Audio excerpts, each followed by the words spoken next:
Hey Steve, how are you? Good. How you doing? I'm good. I'm good. Thank you for joining me. We're going to be spending a little bit of time talking about your work with inspired teams. One of the capabilities that we've got available on the Comparative Agility website. So just wanted to say good day, give a bit of an introduction to each of us. So I think I've got some slides here, but how did you come to inspired teams? I came to Inspired Teams actually through my original work on team emotional intelligence.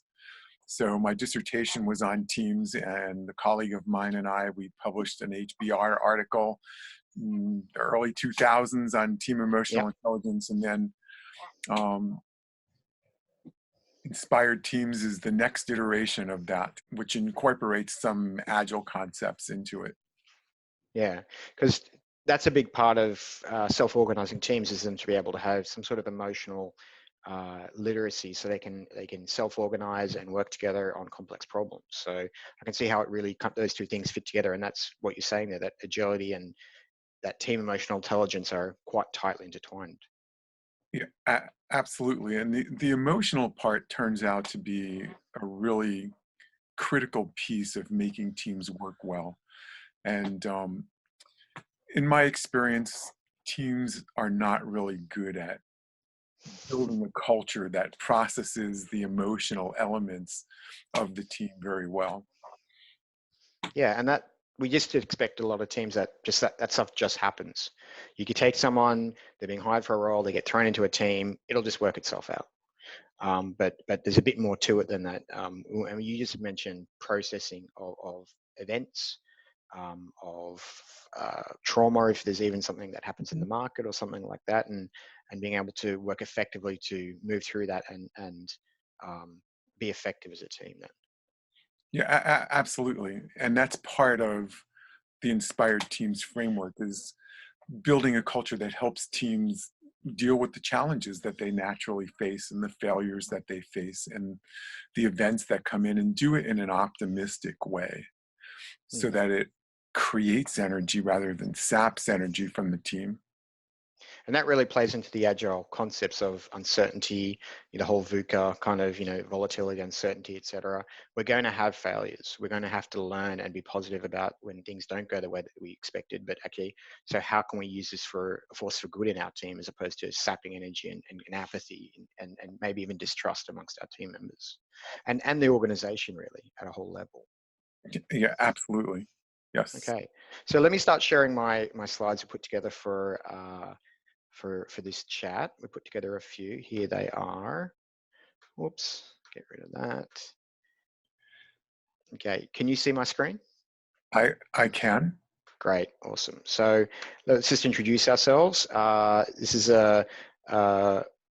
Stephen B. Wolff, author of the Inspired Teams um, framework, but also the Team Emotional Intelligence body of work that you mentioned came out of Harvard Business Review.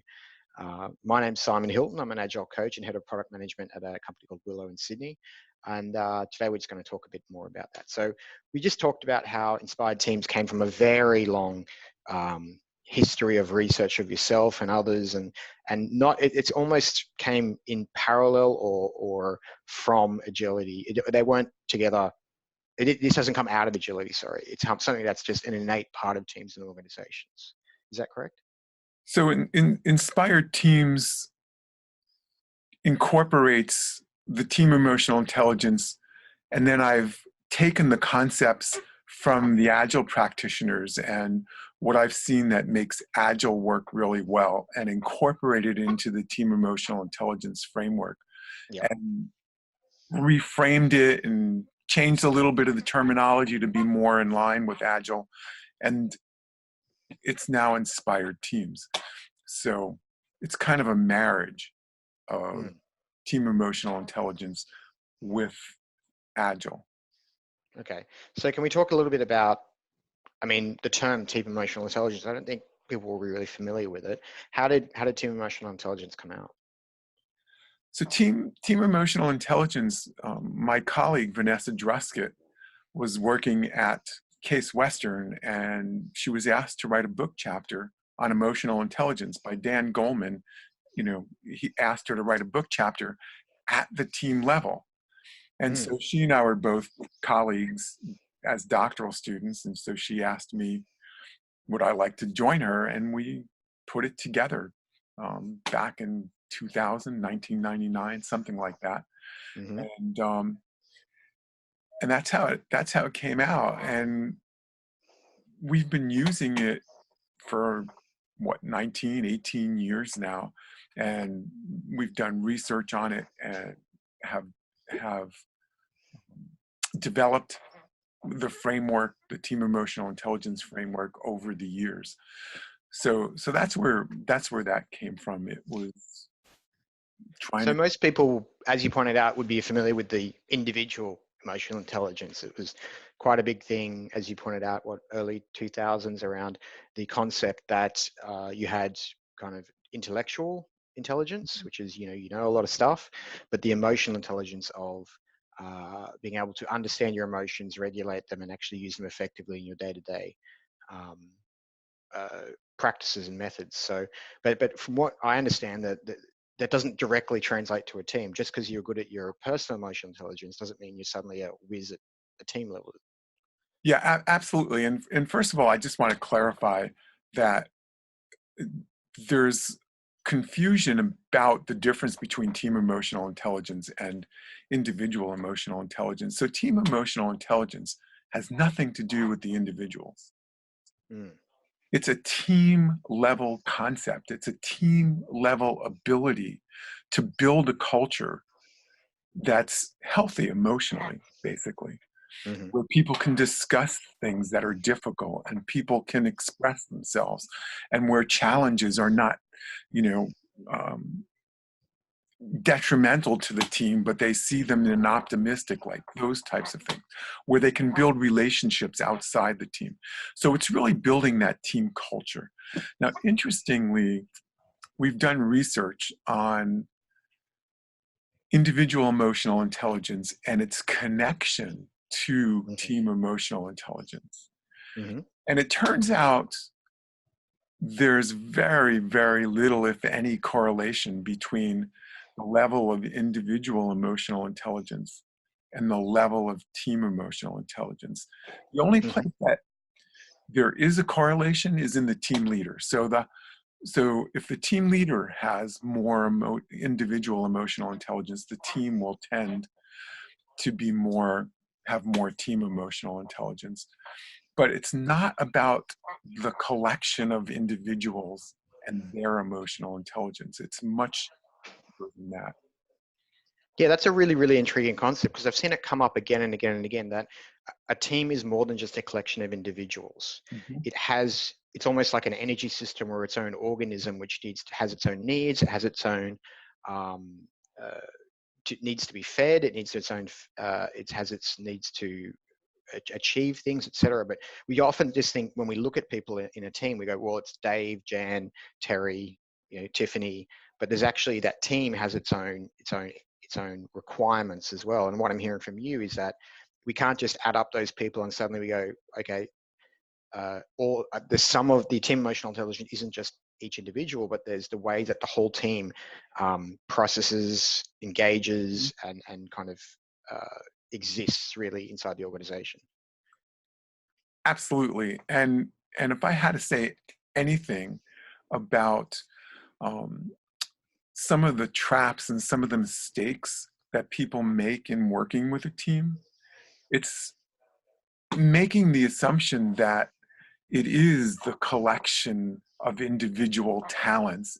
Mm. There's something much, much more profound and deeper about the way a team works that transcends the individuals. And it's hard for people to understand that, but it's very powerful.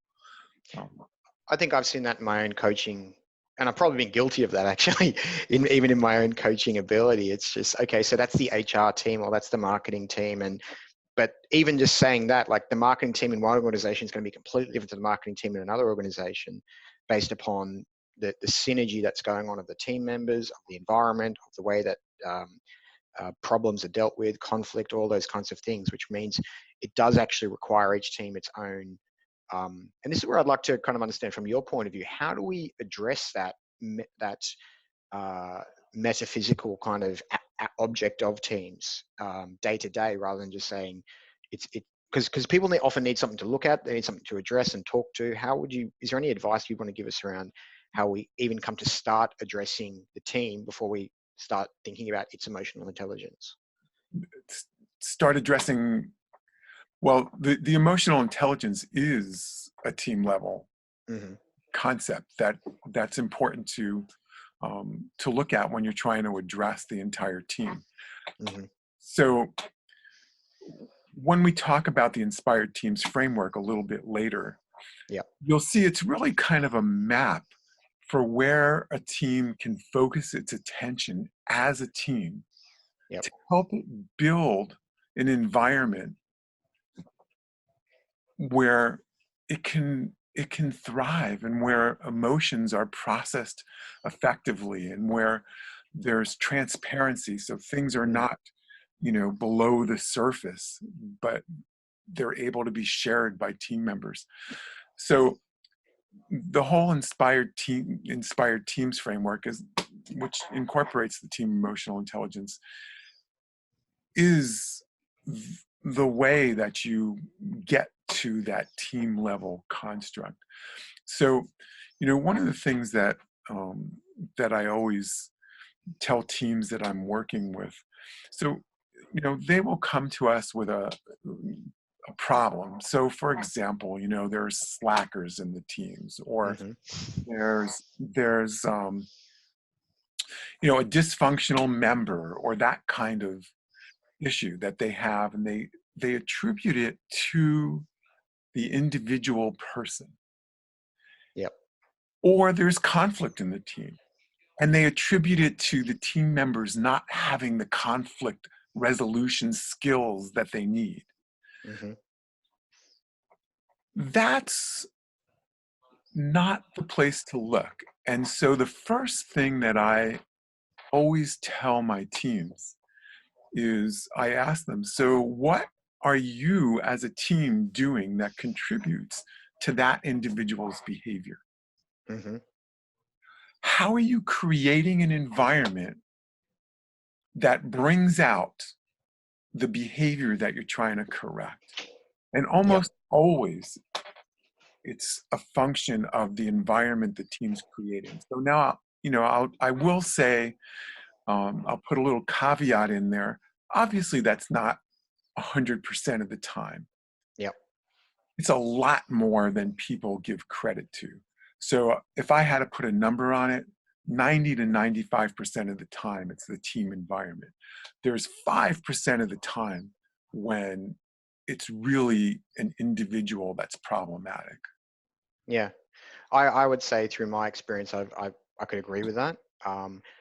And even just to acknowledge that there is a team and there is an environment is often not even addressed, saying, oh, this person's doing that person's doing that. Well, actually, what are we even it's almost like a garden. Are we even tending to our garden Mhm. all around us to make sure that we are actually there is a bountiful supply of fruits being delivered. I'm going off on a tangent here with some metaphors, Yeah. but at the end of the No. day, like I'm not even sure a lot of teams are aware there is an environment to tend to, let alone is that environment a healthy one which promotes behaviors and the outcomes that we are looking to achieve. And I Yeah. think you probably see that in a lot of movements today, with companies focusing so much on culture, focusing so much on how we work together. And that's come a lot from the agile space Mhm. of team agreements and self-organizing teams, cross-functionality, which lends itself very well to these. You can see why these two topics are so well crossed over and synergistic, because they help each other very well. Yeah, absolutely. And here's the thing: about people know about culture, but Yes. here's the thing: what type of norms, what type of interaction rules, what makes up the culture? Mm-hmm. It's not something that people have an instinctual understanding of. Yep. How to create really the most effective culture for your team, so that you get psychological safety, so that you reduce conflict, so that you reduce dysfunctional behavior, so that you get innovation. What are those norms? So Mm-hmm. people know about culture, but they don't really have a framework that allows them to build it in a way that's, researched and that they understand. It's kind of trial and error. So they might eventually get there, Yep. but it's going to take a while. Yeah. Well, let's just dive into that point a bit from before about how teams are changing. What we see here on the slide is a classic, command and control versus servant leadership kind of structure. And this is the way that teams and environments are changing right now in the workplace. In fact, they probably already have changed. But in a traditional scenario, you'd have the executive telling the manager, telling the staff what to do, very much do this. This is what I want you to do. This is how I want you to do it. But in complex organizations where the problem outcomes aren't known and the solutions aren't known, we're seeing an almost inverse relationship there where it's the executive and the upper leadership, which are its responsibility to empower team members and enable them to solve complex problems. This is where it comes back to what we're talking about before with emotional intelligence. Team emotional intelligence is teams need to be able to effectively work together because problems aren't solved by one person. They're solved by entire teams. And the only way for those teams to effectively interact and really get to the hard questions, there's a lot of easy questions to solve of Yep. which are polite, where there's no conflict. But I think there's one term that came out of psychological safety which really hit me was productive conflict. It's Mhm. only through conflict that we actually challenge ideas, we discard maybe wrong ideas or the ones that aren't going to work, and we get to a positive outcome when we can actually effectively as a team work together. But the only way we're able to do that is through high trust environments, through having great emotional intelligence where we're working on the issues. We're not worried about the hurting or the um, uh, we're productively working together in an emotional state. Mhm. Yeah, absolutely. I mean, the complex problems of today require the wisdom of every team member. Yeah. And it requires the team to be able to tap into that wisdom and their perspective. And that's not an easy thing for teams to do. I mean, I find constantly that what happens is teams, even ones that are working well and think they're working well, they actually have members, because we have a survey, the inspired team survey. You can dig Yep. in and you can see this. They actually have members who have been quiet. They have a perspective that's not been heard. They have concerns that the team may not be hearing. And that is so common. And one of the things that the Inspired Team Survey does is it allows you to see this disparity in team member perceptions and allows the team to work on that. And actually, the better the team is working, the more of a danger it is that some people are going to be squashed Yep.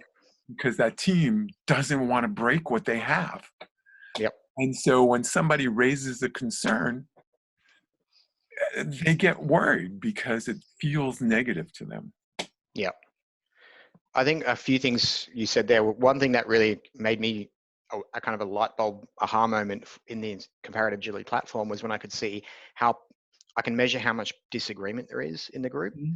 And it's great that if we all agree, but some things that I think there was a quote from Bill Gates. It was, if you want to double your success rate, double your failure rate.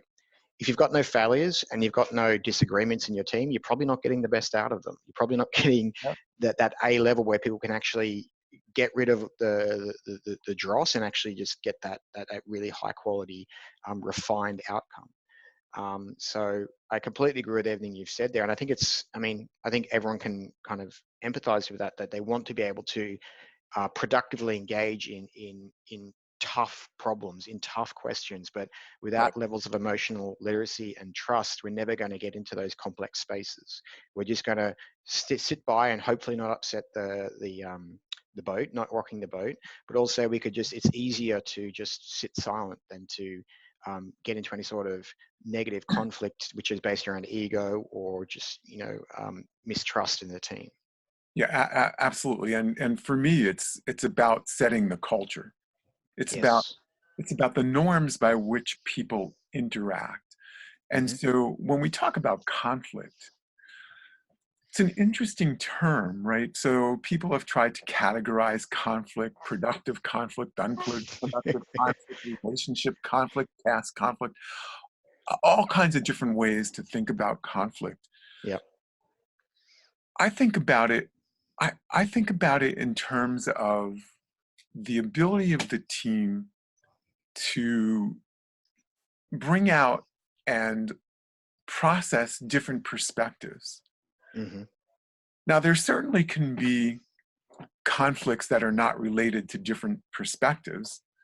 Um, and those, the way I think about them is it's a lack of understanding. So if I don't trust you, there's, like I said, 5, 10% of the time, it might be because you're not trustworthy Hmm.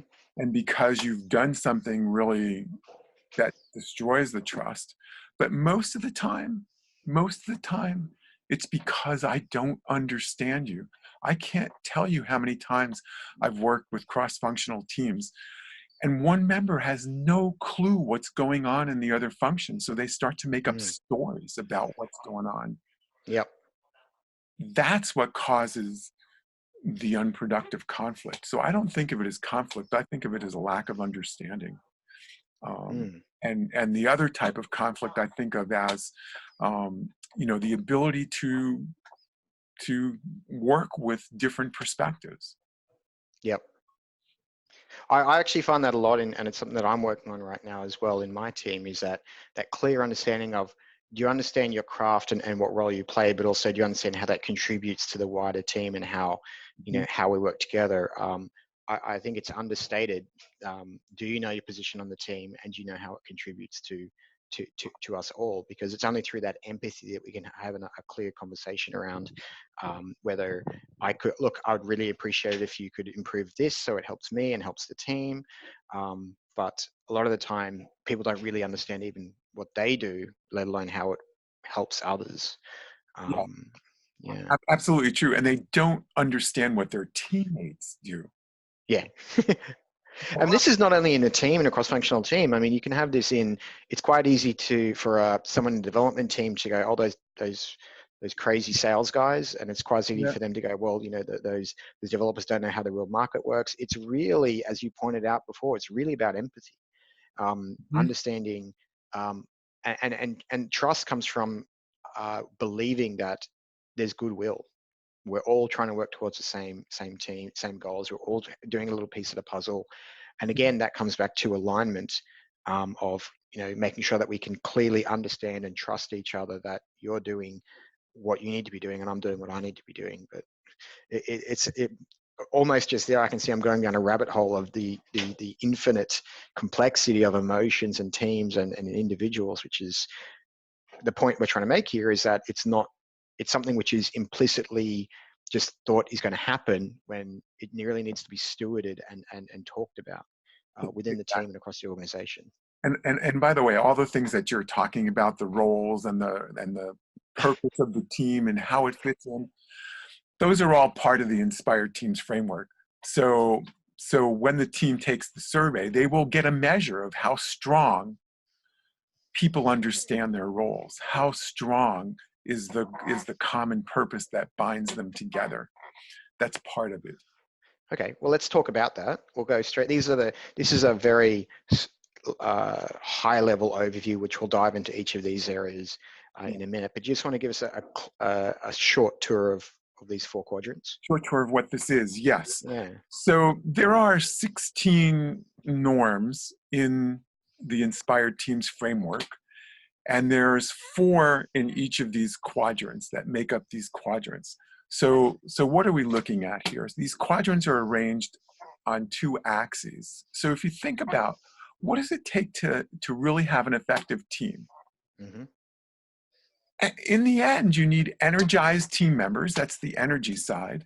Mm-hmm. And you need to make progress. I don't know. I can't think of anything else that a team needs to really be effective. I mean, there's a lot that goes into creating those, Yep. but ultimately it's energized members and making progress. Mm-hmm. So that's the horizontal axis. And for those technical people, it's not a continuum. It's just two discrete things that are placed in this matrix to create these quadrants. Mm-hmm. And if you think about it, there's two different ways that you can create each of these. You can create energy by what you do, so team members can be motivated. For example, one of the things that teams don't do enough, and it's so simple to do, and it's very energizing, is just demonstrate some appreciation for the hard work that your team Yep. member is doing, right? Mm-hmm. Mm-hmm. So that's a doing type of way to create energy. You can also create energy or progress by the being of the team. And what do I mean by being? Its mindset, the set of values it holds, Mm-hmm. the principles it operates by. So if you think about energy again, just to give you an example, we talked about challenges. So what happens when a challenge comes in and the team is challenged, right? Mm-hmm. The mindset of the team matters. So I'm sure everyone has experienced these two different kinds of teams. You have one team, a challenge comes in, and it's, oh my God, why are they doing this to us again? It's like, how are we ever supposed to get our work done? It's Yep. like, what is going on, right? A very de-energizing way to see a challenge in a team. Yep. Another type of team, a challenge comes in and it's like, okay, you know, this is something that we've done before. We can get through this. Let's get our heads together. Let's figure out how to move beyond this. Or it might even be, wow, you know, that's a change in requirement, but I can see where the customer really, you know, Yep. would be better off with that. And we need to rethink what we're doing so we can, and it's a very energizing place to be. Mm-hmm. And so the norms are arrayed into doing norms and being norms, Mm-hmm. which is how the team really thinks about itself and its values and who it is. Mm-hmm. Cool. So we first start with, well, not even, this isn't even a sequential process, but I'll start in the top left. So we're engaging the team by making them feel, well, giving them that. Well, I've got to be very careful with my words here. We're not giving anyone motivation or anything like that. It's about how we feel inside that team, feel that engagement, feel the engagement with their work, feel the engagement with our team members, all those kinds of things. Right. So we're coming up on the quadrants. I don't know if you want to switch to those. Yeah, well, let's go there. Yep. So this is engage the team. And what you'll see on the right-hand side are the 4 norms Mm-hmm. that go into that quadrant. These 4 norms essentially, and I'm not going to go into each one specifically, but what you are doing here is you are giving the work meaning. That's what purpose is. Ah, okay. And acceptance. In the team emotional intelligence framework, I called that roles and responsibilities. In the inspired teams framework, I call it acceptance because I rethought it a little bit. If you want to engage team members, you've got to support them to be the best that they can be. Yeah. Yeah. Okay. You need to use all of their capabilities. You need to help them grow in the areas they want to grow in. Mm-hmm. And so it's not just about giving them a clear role. it's about crafting a role that maximizes, their utilization. Their utilization is not the right word, but that takes advantage of all their capabilities and that supports them, Yep. right? So that gives the work meaning to people. And then the other piece of engaging the team is about creating relationships. And so the norm of understanding is probably the most important norm. It's the most highly correlated to performance of all the norms. And it's about understanding your team members. And we talked a little bit about that, especially in cross-functional teams. People don't know what is going on in their teammates' life, in their function. Ah, yes. Okay. Okay.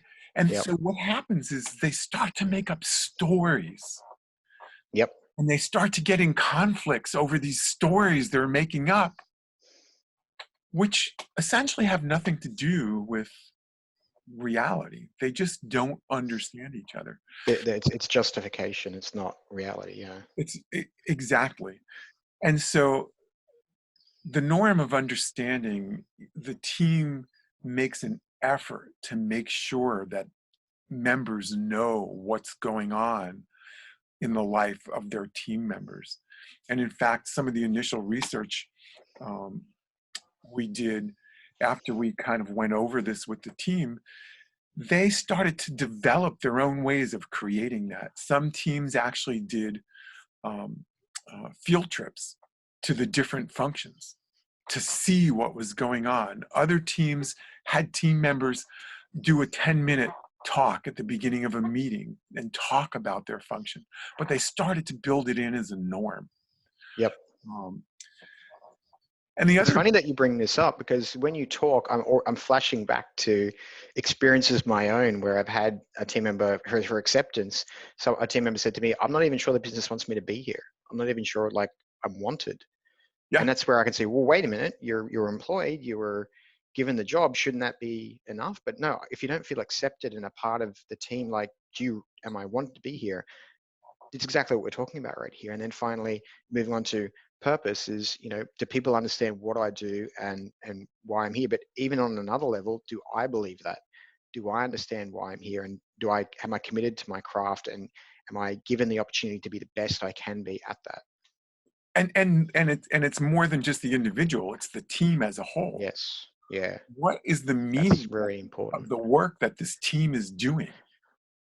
Right. And so the really, really, really good teams, it's not, oh, we're just building another widget. Think about um, what Steve Jobs did at Apple. Yep. He didn't tell his people, oh, you're just building a computer. Mm. Hell no. It was, we're changing the world. We're going to put a computer on every desk. Mm-hmm. It's a very compelling purpose that the really best teams create for themselves. And So, I'm catching myself right now, because what I just talked to you about was talking about individuals, right. but you just brought it straight back to, wait a minute, what is the team's accepted? What is the team's purpose? Does people understand where the team is going and what's our mission? Which Absolutely. is And so both, easy to both just are look straight important, by by. the way. Yeah. Yeah. Both are important, right? So the individual has to know, how does my work fit into the larger purpose of the team? Yes. Yeah. Yeah. Absolutely. Absolutely. So if we are able to accept people for who they are, and give them that space to, this is your space you've earned on the team. This is, we understand, you and I both understand the purpose of being here and the purpose of our team, and we understand any sort of reservations or problems or et cetera that we get, and how we're going to, any fears that we have as a team. Understand each other. Yeah, yeah, understand each other. Would we be getting to some level of engaging the team at that point, do you think? Yeah, absolutely. And then, and the last part, caring, and let me just explain that a second. That's really validation, support, respect. It's not loving your team member. You could hate your team member if you want to, but you need to really show some respect. You need to validate them. You need to support them to be the best that they can be. Yep. If you have to have the mindset, if they're not doing well, I'm failing Yep. because I haven't supported them in the way that they need. And Yep. again, this is not 100%. Yep. So yes, there are some people who are failing and it's their fault, but not as many as we attribute typically. So the answer is yes. If you have a purpose, if your work has meaning and your role has meaning, and people are understand your strengths and weaknesses and are using your full capability, not pigeonholing you, and are supporting you to be the best you can be, that's a pretty darn motivating and engaging environment to be working in. And a lot of tech companies use that in a different way. I know from my friends who work at Google, you're not hired for a role, you're hired for who you are. And we'll find the best place to apply those strengths and weaknesses in our organization. So it's almost a little shift in the way HR works, is that every person has a unique set of strengths and weaknesses, and there's going to be a way to apply them effectively for the benefit of them, but also the benefit of the company, not just to be in a role. Absolutely. And Google is a great example. Unfortunately, there's too many examples that are not of that caliber. So yeah, got it. So let's move on to the next slide, enabling progress. So we got here that the team examines actions to ensure that they add value and take care of what the team is committed to. Actions that are not taken care of their commitments are deemed wasteful and eliminated, although responsibilities to external commitments such as regulators are taken seriously. Right. Now this actually, many aspects of this, the Agile community already has somewhat embodied. So the anticipate blocks and remove waste. Agile does that, especially if you're using Scrum, every day. What's blocking you? And if you remember back to the diagram you showed on leadership, this is where the inverted pyramid comes in, because that waste and those blocks that are impeding progress, some of them you can take care of at the team level, but some of them require support from higher levels. And so that becomes the job of the leaders, is to just remove the blocks that are impeding the progress of the team. The other two things that you see here, engage stakeholders. No team is an island, right? And so you need to really create relationships outside of your team with people and teams that can support you, that can provide resources if necessary. And then the one there that says create tools, this is one that's a little bit complicated, and especially for a technical audience can misinterpret that, not misinterpret it, but narrowly interpret it to be software tool, Jira or whatever they are, to help you. And those are certainly important. But when we're talking about teams, that create tools has two pieces to it, at least two pieces to it. So we talked about the difficulty that teams often have with, emotionally difficult topics, being able to bring them up, or if the team is really working well, being able to bring up concerns or anything negative. Yep. Well, it turns out that culture provides tools for the team, and it happens to be that this is also true of national cultures, but it provides tools for the team to deal with those issues. So what do we mean by tools in a cultural sense? Language. Yep. So if the team finds itself in this routine, habitual process or mood, right? And it doesn't have a word for it, it basically doesn't exist. You cannot deal with it. Well, it's not expressed and it's not processed then. So yeah. Yes, you have no way. It essentially becomes invisible. Yep. You might be feeling it as an individual, but it stays internal because there's no Yes. way to create a collective understanding.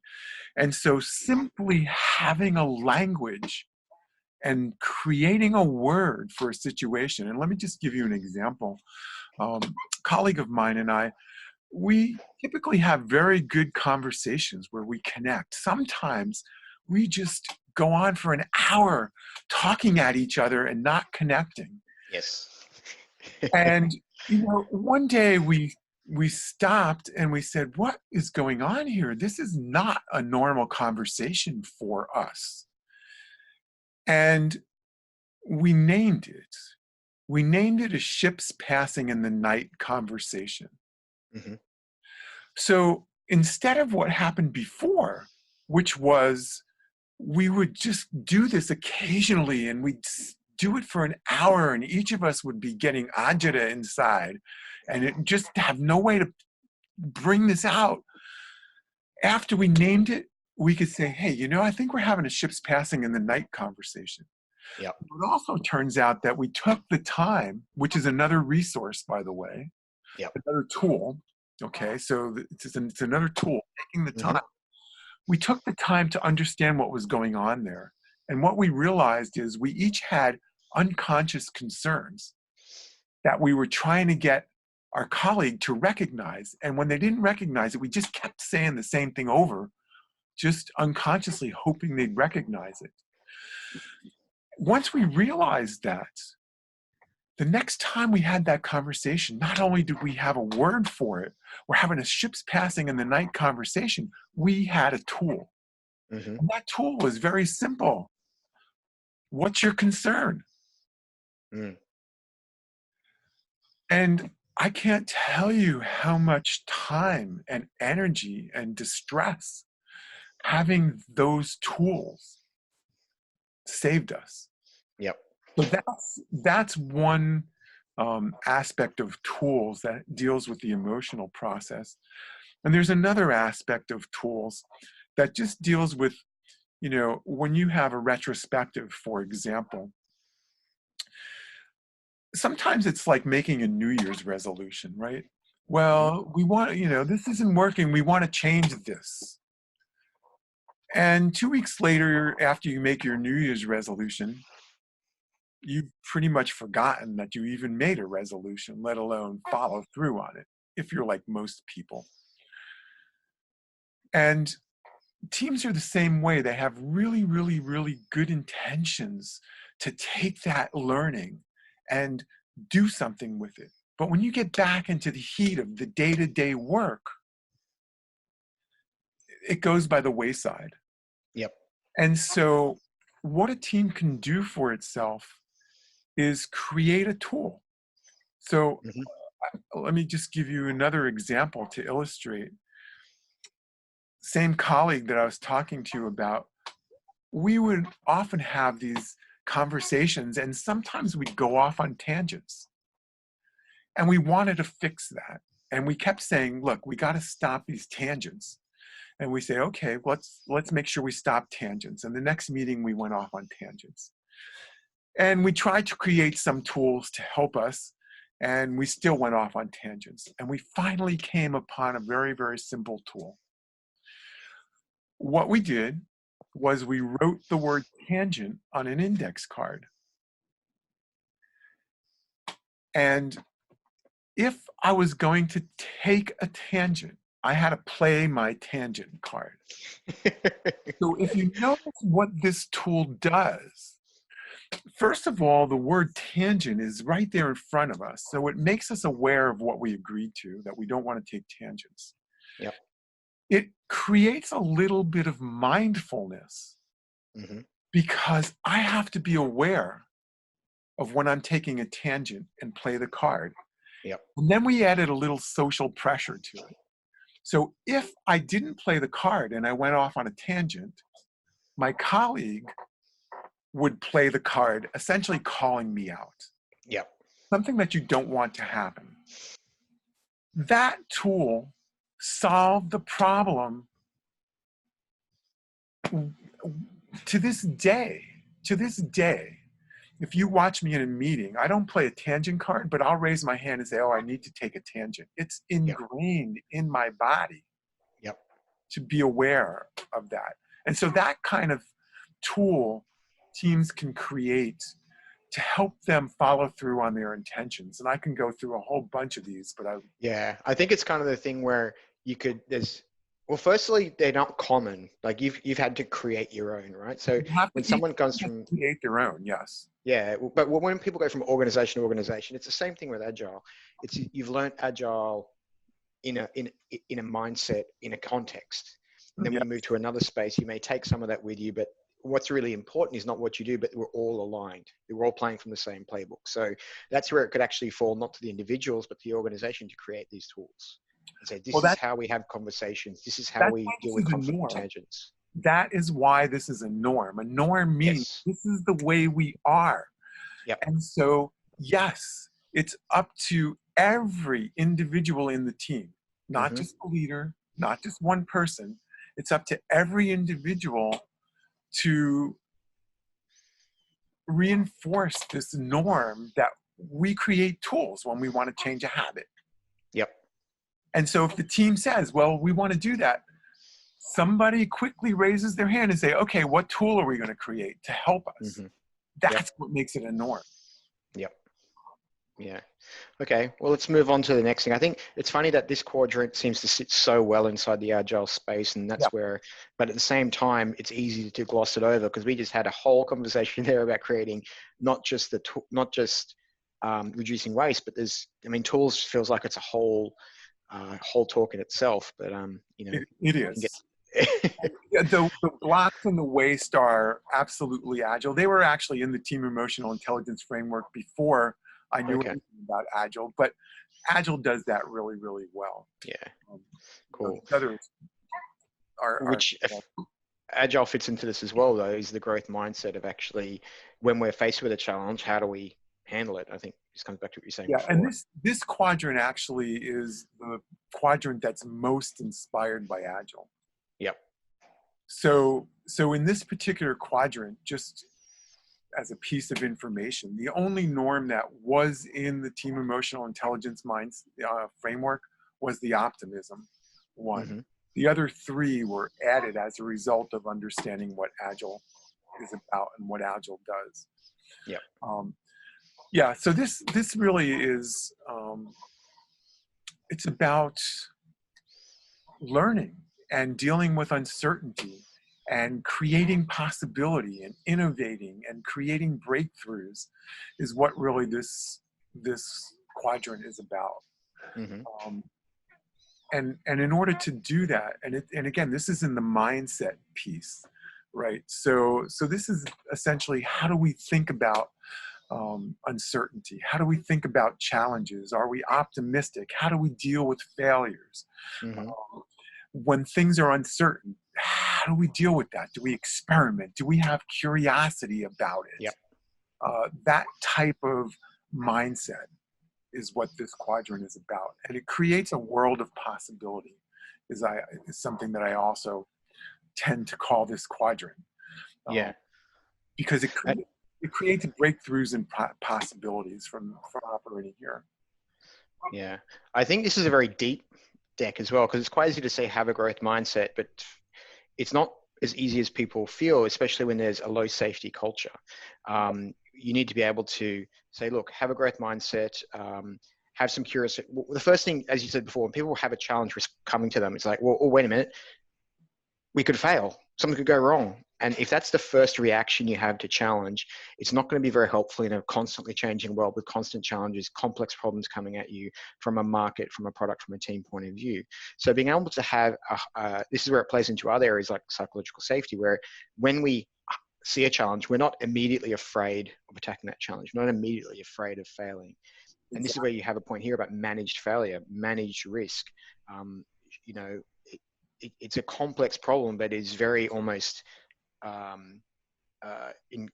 could I put it? It's a base foundational element of what everything here, of how we feel when we first are challenged. Absolutely. And that's why I put it sort of in this mindset thing. It's really, it's how we think about things. It's Yep. basically, there's probably a little bit of doing, right? So, I mean, experimentation, it's how we think about it. Well, okay, let's do an experiment, but there's some doing to experimentation as well. But Yep. But it's mostly a mindset thing. When we don't know something, how do we deal with it? Do we experiment? Do we try and are we curious? Do we find out? But it's not something that just happens like that. It's actually something, a culture you build up over time. You have to actually go through failures. And this is where values is really important. So go ahead. Yeah, I was going to say, that's the beauty of the survey. Yes. That's why the survey is so right. important, because all of these have to become habits. They have to become norms. I use those words interchangeably, right? Yep. So if you can become aware that we want to have a habit that says experimentation is a way we deal with uncertainty, and you've got a survey that says, wait a minute, we're really not following through on that, you can start to deal and change the situation. And every individual, the next time something like we don't have information, they can say, okay, wait a minute, why don't we do an experiment? Mm-hmm. And that's how it starts to become a norm, become a habit, because everybody's responsible for building that habit and calling out the team when it's not. Failure is extremely necessary in the modern world and what we've been talking about. So it's all about not if you are going to fail. That's just going to happen. Right. It's how you fail, and I always say values are defined and lived by what happens at those points. You can say all you want around we're a safe environment, we invest in people, etc. But when things go wrong, how do you actually? What's the first reaction you have to that? And in much the case here, if we're saying it's okay to fail, when people actually fail, we have to react in a way which is like, okay, great. What did we learn? Like have a process or a way that we go to that, which immediately reinforces the trust that we're trying to place in each other. Exactly. So if you are aware that this is an important norm, exactly as you said, when there's a failure, and it's in some organizational cultures, there is a tendency to blame, right? You don't want, right? Because they haven't quite gotten the HR practices to focus on the team, and they're still rewarding individuals. Yes. So when an individual fails, they're thinking, oh, well, this is going to affect my review. So I better find somebody else to blame, even if it's unconscious. Yep. So that it doesn't affect me, right? And so when that starts to happen, the team members need to speak up. No, wait a minute, let's learn from this. Let's figure out what we can do next time. How do we, right? And somebody needs to speak up and support that person, a caring behavior, not let them feel like they've failed. Well, my advice was to not let it just happen, because it needs to be a planned out way of dealing with things. Because the immediate thing, as you said, people will almost unconsciously go into fight or flight reflex. Yes. Whereas it's like, no, that's not how we do things. We have a process for failure almost. So like we gather information, we all sit in a room, we all give our feelings. Like that can't just be an afterthought. It needs to be a part of your culture and thought out ahead of time. Absolutely. And if you really want to create a culture that celebrates it, do exactly that. celebrated. I mean, it might sound Yeah. really, really silly, Yep. but I've seen it done. I've seen it done.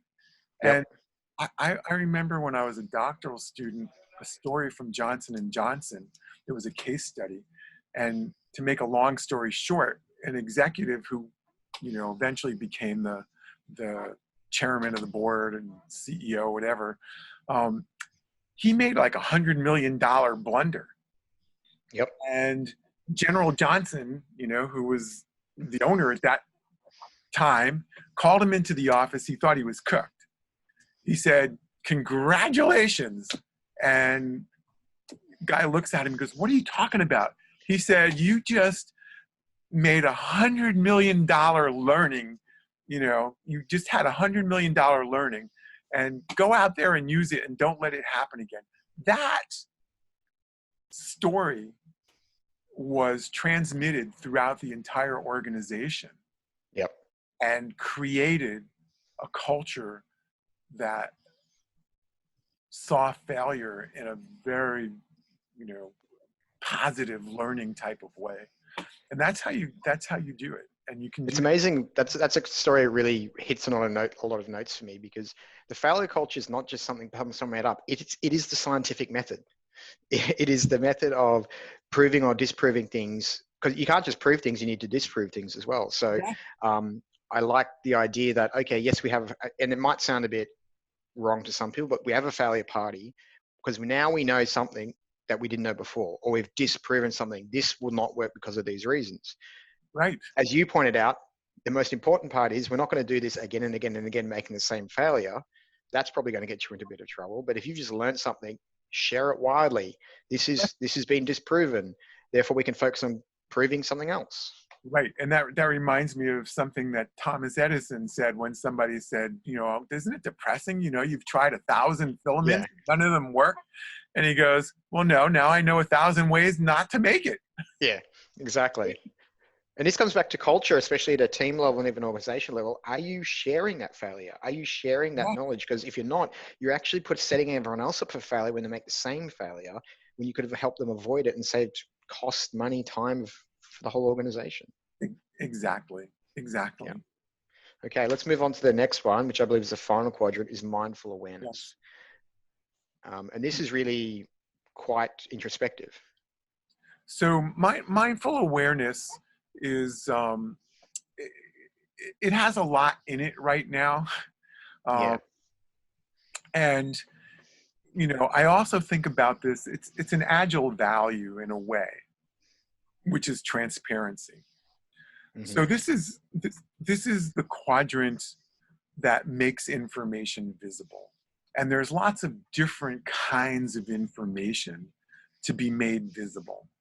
And so some of that is individual performance. So for example, the really, really good teams, they are talking about individual performance. They're supporting each other. That's a caring Yep. behavior, right?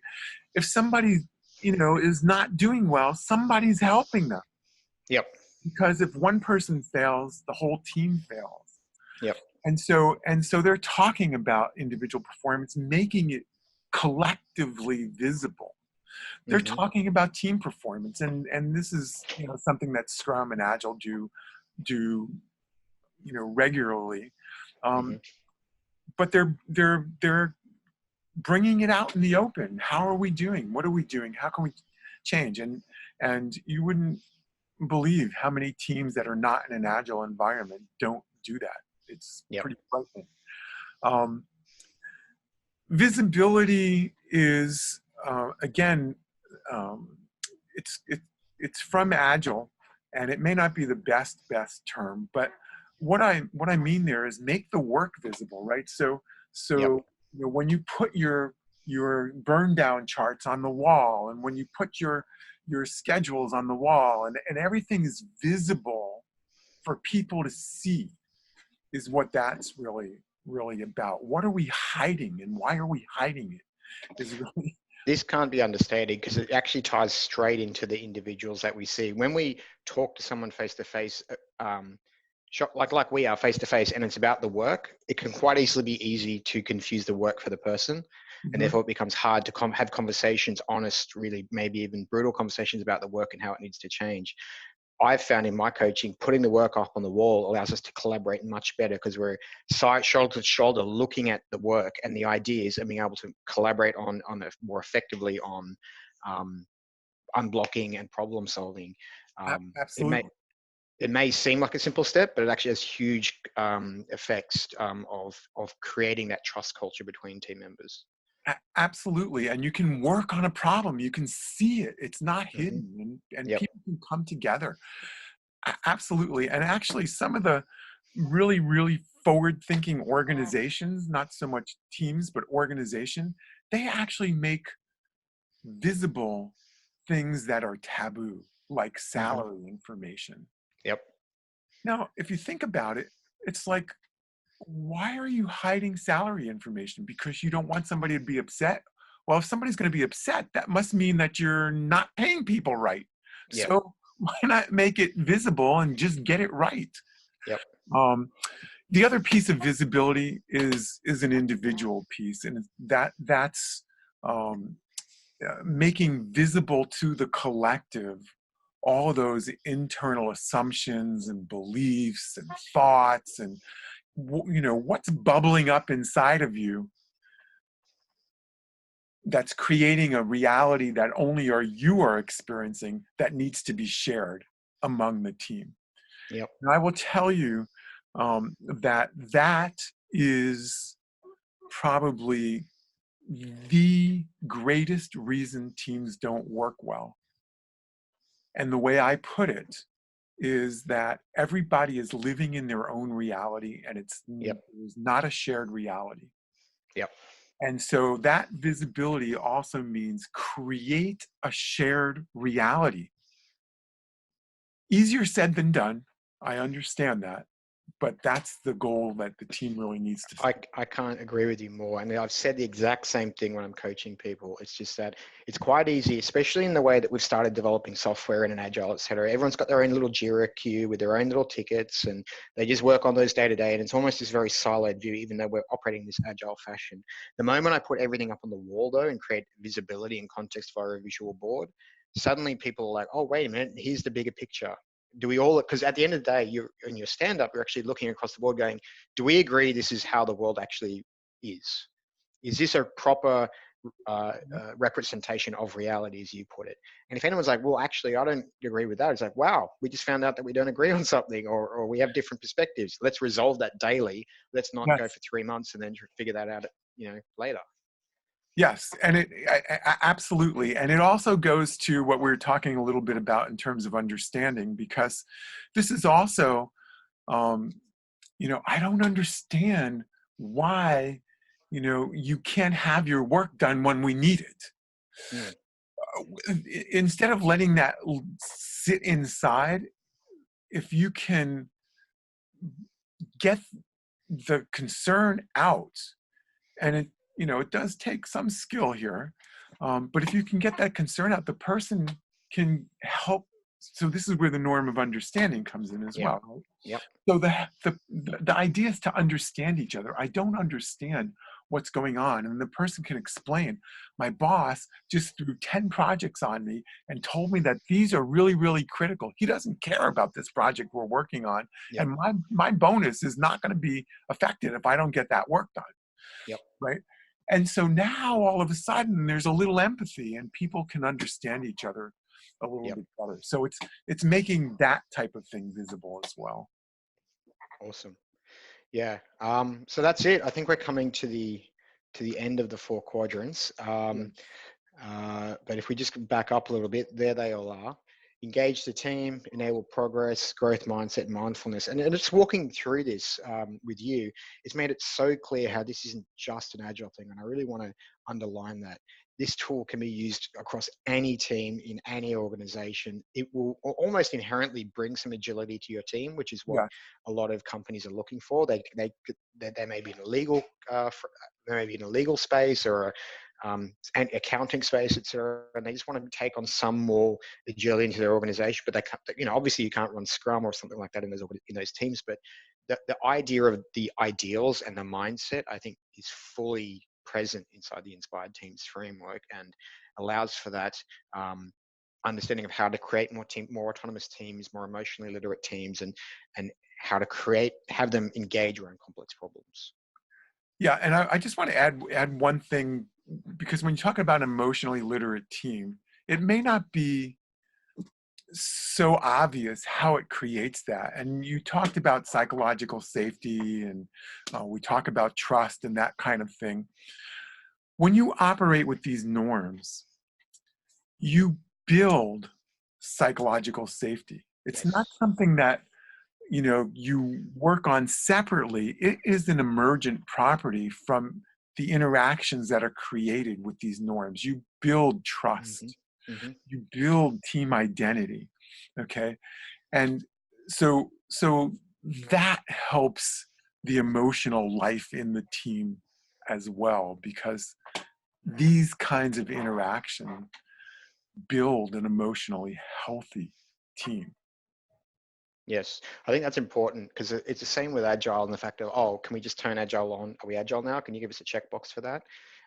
Things like trust and psychological safety are never done. They're always Right. being built and they're always being eroded and they always Yep. require constant attention. Otherwise, it's a regression. We'll just fall back into a puddle of mud.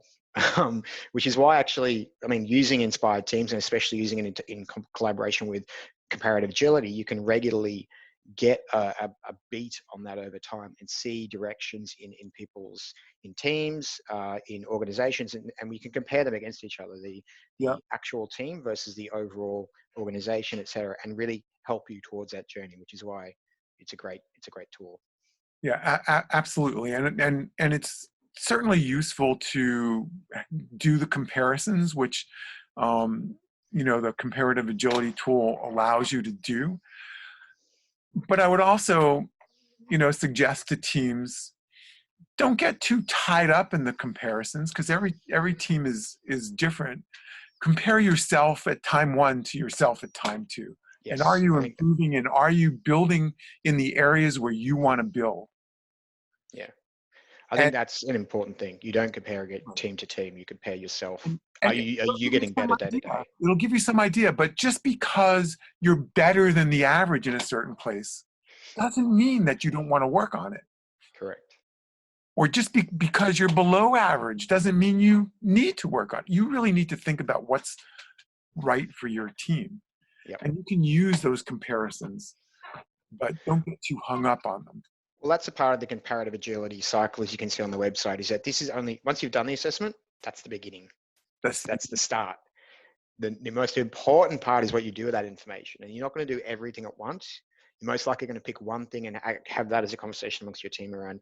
right. So we all felt that this was something to work on. What's the one thing we can do to improve that? And then a couple months later, keep on doing that. So Right. And you can see whether or not you succeeded. That's the beauty yes. of it, because it And allows you again, time. have another conversation and keep Right. going. So anyway, that's it. Thank you for your time today, Steve. Stephen, I actually learned an awful lot, and it's great to see how these different frameworks and different modes of thinking are actually gelling together when it comes to our day-to-day lives on the ground, especially with teams. I think it's something that I've always underestimated, and learning more about the energy systems and how teams are.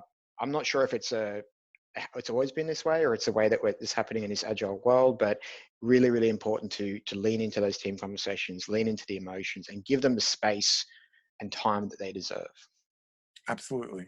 Absolutely. Thank you for your time. Have a great day. Well, you're welcome. Bye. Bye.